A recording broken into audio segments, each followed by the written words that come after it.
Deus tem planos para cumprir em nossas vidas. Essa é a mensagem de toda a Bíblia e é isso mesmo que estamos estudando aqui no Encontro com a Palavra, escrito pelo pastor Dick Woodward e narrado pelo pastor Edson Bruno. Fique atento a mais um programa que o Ministério Cooperativo Internacional leva a você. Com você agora, pastor Edson Bruno.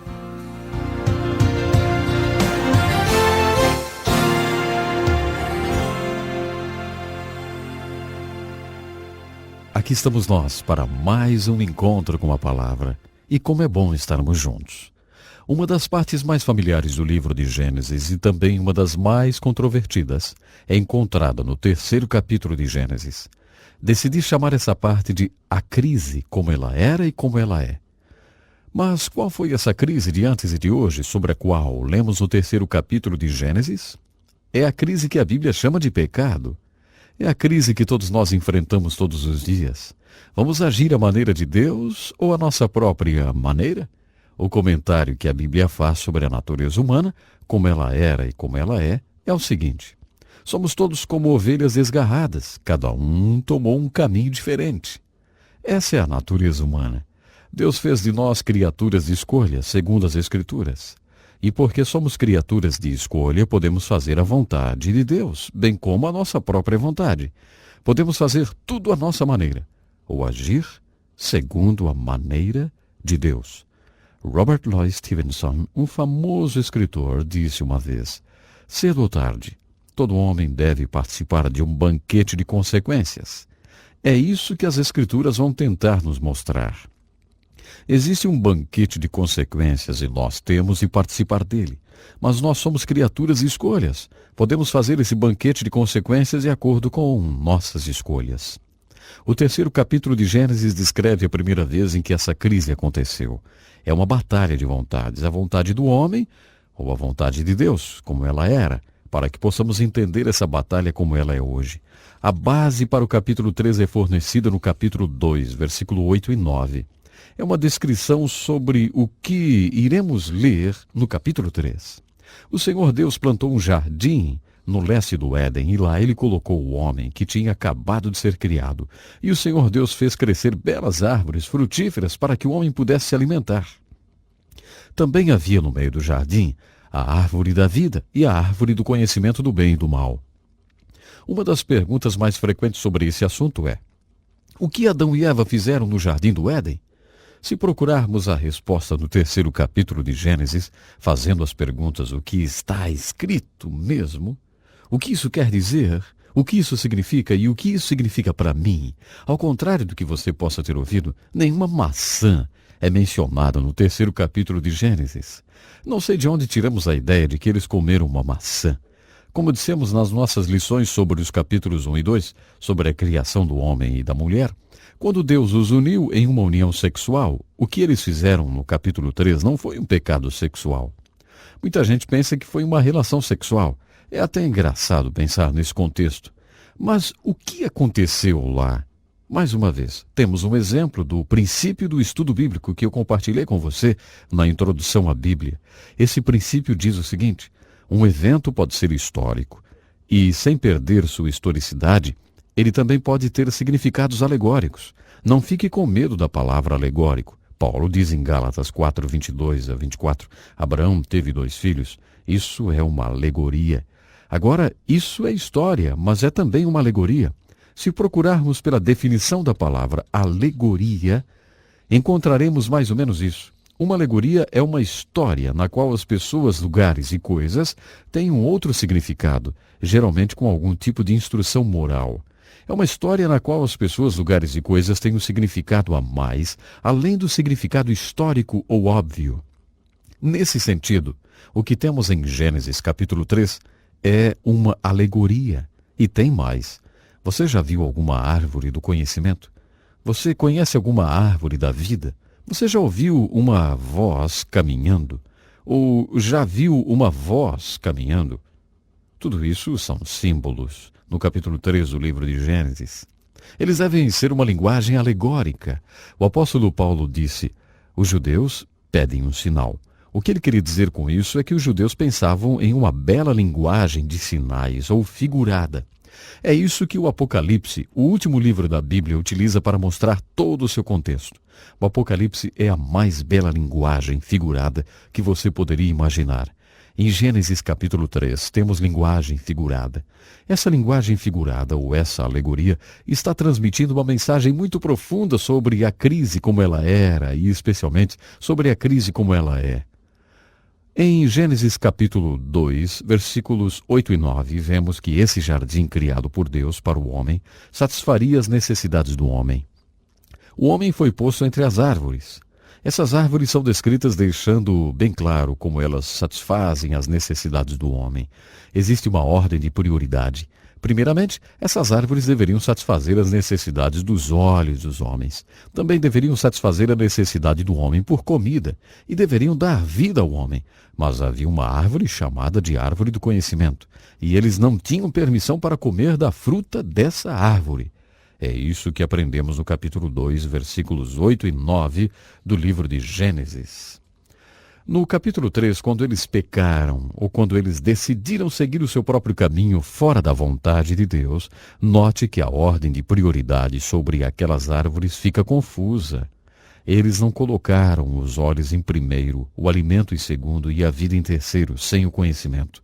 O que eles fizeram foi: primeiro eles colocaram a comida e depois os olhos e então o conhecimento, e nunca chegaram na vida, chegaram na morte.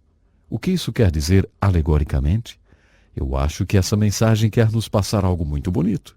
Moisés coloca dessa maneira em Deuteronômio 8:3, que foi citado por Jesus no Novo Testamento. Nem só de pão viverá o homem, mas de toda a palavra de Deus. É assim que o homem vive. Esse versículo, Deuteronômio 8:3, que é citado em Mateus 4:4 e em outros lugares do Novo Testamento, nos fala sobre o propósito da palavra de Deus. É o propósito da palavra de Deus que o homem pode saber e aprender como viver. O homem não vive somente de pão ou indo atrás de suas necessidades, satisfazendo as suas vontades. Não é assim que um homem vive. Um homem, se realmente quiser viver, deve parar e dizer: Deus, o que o Senhor acha disso? Deus, o Senhor tem uma palavra para mim? O Senhor tem uma revelação para mim sobre como devo conduzir a minha vida? Então, quando Deus colocou o homem no jardim, ele disse: conheço todas as suas necessidades, acredite em mim. A sua maior necessidade é a minha revelação. Para ilustrar isso, faça de conta que você é um jovem chegando ao fim da adolescência. Você já está bem consciente de que Deus, de algum modo, fez com que você desenvolvesse o desejo sexual. Quando você descobre que possui esse grande desejo sexual, o que é esperado que você faça? A filosofia de muitos jovens diz o seguinte: se isso lhe faz sentir bem, então faça. Satisfaça seu desejo. Saia e procure satisfazer esse desejo. Se você apenas procurar satisfazer esse desejo sexual de acordo com a Bíblia, você não estará vivendo. Você estará morrendo. A morte significa as consequências finais dessa procura. Mas se, como um jovem, você procurar por Deus e disser: Deus, você me fez sexual. Por favor, me mostre aonde o sexo se encaixa na sua palavra. Qual o propósito do sexo? Qual a função do sexo? Mostre-me tua palavra a respeito desse desejo e eu ajustarei esse desejo de acordo com a tua palavra. Segundo as Escrituras, dessa forma você vai conseguir tudo. Você vai conseguir a maior de todas as alegrias, gratificações e satisfações possíveis de se conseguir com esse desejo sexual. A sua maior necessidade não é o sexo, mas a palavra de Deus, que lhe mostrará o que é o sexo, qual o lugar do sexo, qual o propósito e a função do sexo. É isso que é reportado no 3º capítulo de Gênesis. É assim que a crise era e é assim que a crise é. O humanismo diz que eu não preciso de uma revelação de Deus. Eu tenho minha mentalidade formada. Eu sei o que é bom para mim. Eu sei o que eu quero.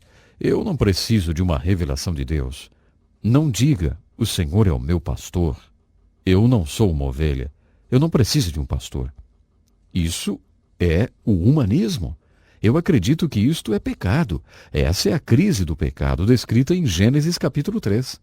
Quando Adão e Eva falharam em passar por essa crise positivamente, temos uma outra maravilhosa, linda verdade em Gênesis capítulo 3, como era e como é. Está escrito em Gênesis 3 que logo depois que eles caíram ou falharam em passar por essa crise, de acordo com a vontade de Deus, eles ouviram o som do Senhor andando no jardim no fim do dia. E Adão e sua esposa fugiram da presença de Deus, escondendo-se por entre as árvores do jardim. Então o Senhor Deus chamou por Adão, dizendo: "Onde você está?" Então Adão disse: "Eu ouvi a sua voz no jardim e tive medo porque eu estava nu. Por isso eu me escondi." E Deus disse: "Quem te contou que você estava nu? Você comeu do fruto da árvore da qual havia ordenado que não comesse?" Então Adão disse: "A mulher que tu me deste me deu do fruto, e eu comi." E o Senhor Deus disse à mulher: "O que fizeste, mulher?" Novamente, em forma de alegoria, temos uma linda verdade mostrada de forma magnífica. Alguém disse uma vez que todas as religiões do mundo mostram a mesma coisa, o homem procurando Deus. Mas a revelação da verdade do cristianismo hebraico mostra o contrário, Deus procurando o homem, o que é uma grande diferença. Um escritor de hinos colocou dessa forma: "Eu procurava o Senhor, mas depois descobri que Ele havia levado minha alma a procurar por Ele, porque Ele estava procurando por mim. Não fui eu que o encontrei, mas fui encontrado." Agora podemos entender o que está figurado em Gênesis capítulo 3, imediatamente após a queda do homem. Logo após a queda do homem, Deus aparece a procurar por ele. E quando Deus encontra o homem, ele faz essas perguntas: "Onde você está? Quem te disse? O que você fez? Você comeu do fruto da árvore que eu tinha dito para não comer?" Você não acha interessante que Deus tenha iniciado um diálogo com o homem usando perguntas? Você acha que Deus não conhece as respostas? Será que existe alguma informação que Deus não conheça? Por que o Criador faz perguntas à sua criatura? É claro que Deus fez aquelas perguntas por causa das coisas que o homem não sabia. Havia algumas coisas que o homem precisava saber. E para que o homem soubesse dessas coisas, Deus o fez pensar através dessas perguntas. É uma pena, mas já estamos no fim do programa. Mas antes eu gostaria de deixar uma tarefa para você. Imagine que Deus está fazendo a você essas mesmas perguntas encontradas no 3º capítulo de Gênesis. Acorde cedo e fique quieto por cerca de 1 hora. Enquanto estiver quieto, imagine a voz de Deus lhe perguntando: "Ei, onde você está?" Então responda do fundo do coração. Da mesma forma, ouvindo a voz de Deus, responda às outras perguntas. "Ei, o que você fez? Você comeu daquela árvore? Quem te contou? Você está me ouvindo ou está ouvindo o mundo?" Dessa mesma forma, comece um diálogo com Deus. No nosso próximo programa, continuaremos com essas grandes perguntas do nosso Deus. Até lá então. Que lição importantíssima. Obrigado, Pastor Edson Bruno. Prezado ouvinte, coloque em prática o que você ouviu aqui. Sem dúvida, sua vida será grandemente abençoada. Este é um estudo escrito pelo Dr. Dick Woodward, na voz do Pastor Edson Bruno. Escreva-nos e solicite o material. Nosso endereço é Encontro com a Palavra, Caixa Postal 2011, CEP 89201-970, Joinville, Santa Catarina. Até o nosso próximo Encontro com a Palavra.